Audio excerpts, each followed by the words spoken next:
rolls falling out at the grocery store.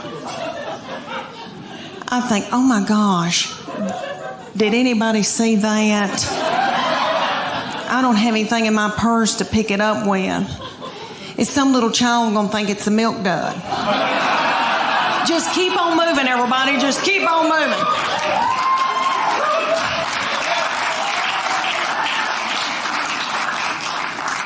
Oh, me. All right, now they are grown. And I cannot believe it. It just flew by. My boy is 24 years old, and he is married. He got out of college. He met his college sweetheart his freshman year. He said he would never marry young, but he did, and he brought her home. And all right, who in here has had boys and girls? Can you clap? Who do you think's easier to raise? I mean, just yell it out. Boys or girls? Boys. Every once in a while, a little frail woman will yell, girl. And she's probably being threatened. But anyway, no. My boy is 24 years old, and he is married. He got out of college. He met his college sweetheart his freshman year. He said he would never marry young, but he did, and he brought her home. And all right, who in here has had boys and girls? Can you clap?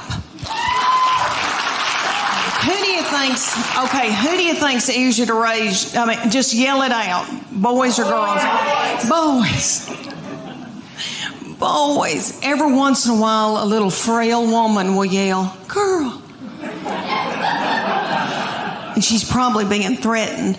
But anyway, no. We love our girls. I love my girls. I truly do. And I know that when I'm in the nursing home, they'll be the ones to come and pluck my chin hairs. Because my boy will be off with his wife and her people. Because he said to me, he brought her home and he said, you got a terrible look on your forehead. And I said, oh, it's nothing against her. It's just I'm jealous because I thought you would only love me. I know that's twisted. I know it is. But he was the best thing that ever happened to me. All right, my kids all yell at me and my husband, everybody's in a bad mood all the time. And he's the only one that's never fussed at me. And he was just the sweetest child growing up. And so when he said he was going to marry somebody and move off, it was awful. But let me say that I love her. And they live near us. And she's like another child to me. And it has been a blessing. She is very sweet and has forgiven me for my forehead looks. But anyway, but he said to me right before they got married, he goes, Mom, she's going to be my immediate family. You're now my extended family. He said, Mom, that's biblical. I thought, why did I show him the Bible? Let me tell y'all about him. He's an old soul. Have you ever met anybody that was an old soul? He was born an 80-year-old man. He has had a garden since he was in 6th grade. He plays the mountain dulcimer and the banjo. He woodworks. He makes spoons.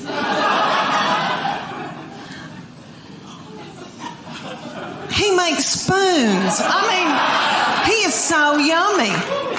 All right, his favorite music is gospel bluegrass. His favorite, okay. Ding-a-ding-a-ding. All right. His favorite artist was Dr. Ralph Stanley. Dr. Ralph, look at you. Look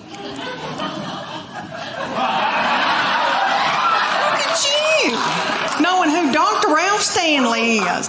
Okay, for those of you who don't, he was on the Oh Brother Where Art Thou. That is probably the most famous thing he did. But he was the godfather of Mountain Soul. He ended up dying at like 92. And had a little cowboy hat propped on his head.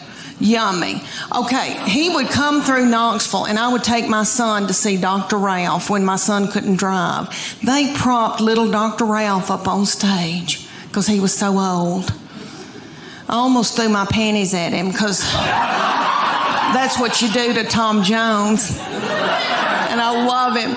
But anyway, I'm standing there listening to Dr. Ralph Stanley singing gospel bluegrass. And I think to myself, how many teenage boys are listening to this?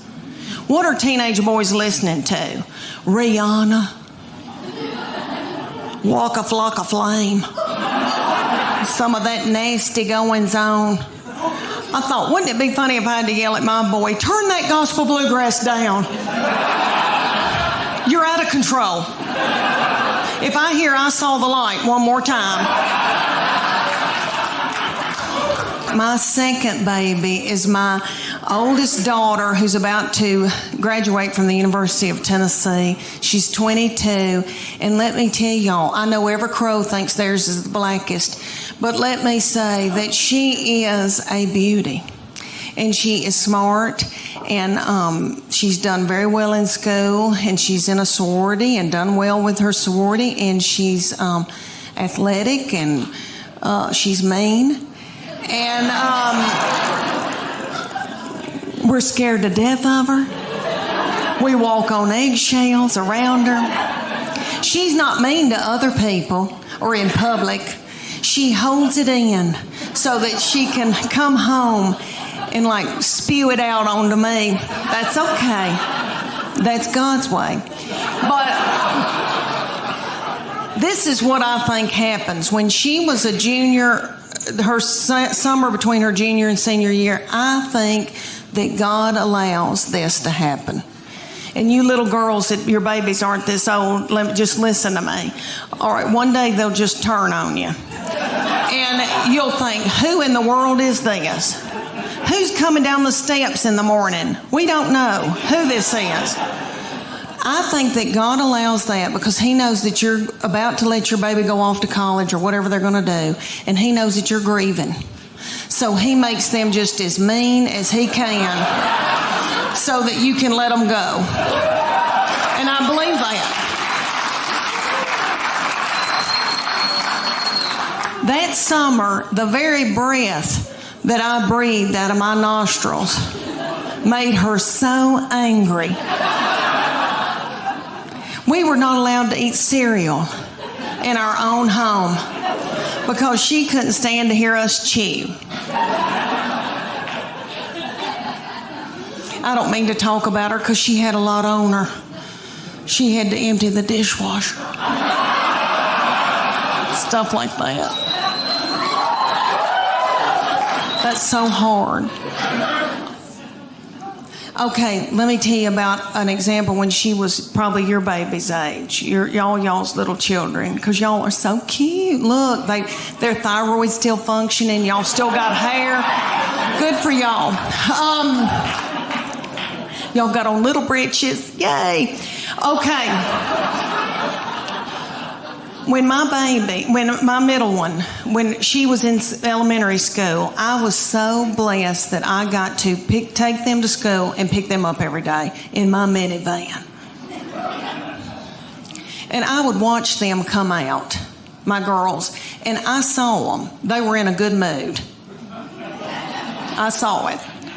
All right, they would be goosing each other and waving to all the little children and the principal. See you tomorrow. Okay. Then they come over to my minivan, get in, slam the door. That middle one would take her backpack and sling me in the back of the head with it. She'd say every day something like, I'm starving to death. You don't have a piece of cheese in this car? Your driving's making me car sick. I hate her.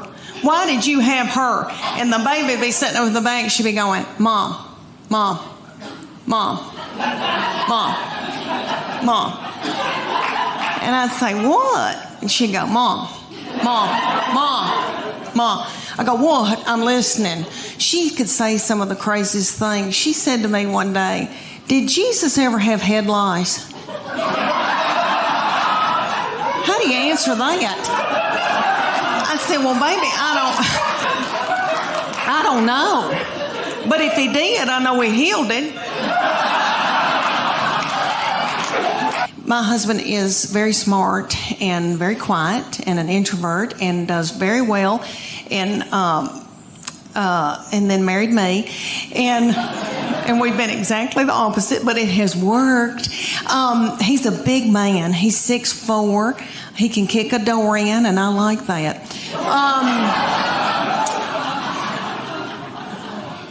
He works like a dog, and he loves a baby. Let me tell y'all that he is a baby cuddler at East Tennessee Children's Hospital. He cuddles the drug-dependent babies every week of the world as a volunteer.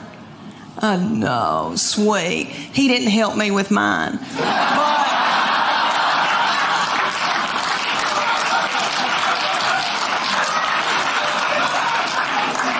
Because he was out making a living and paying for all this. We've got 2 still in college, and I wanted a 4th baby so bad when my baby child went to kindergarten. I nearly grieved myself to death. I thought, Lord, what am I going to do with all this time on my hands? I hope I don't get hooked on whiskey and start honky-tonking.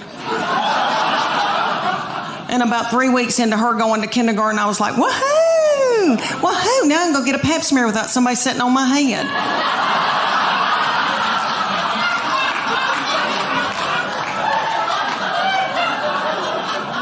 But my husband, when I dropped her off, he said, meet me at the IHOP. Because he knows that pancakes get me through a hard time. And I was crying, and I said, I want another baby.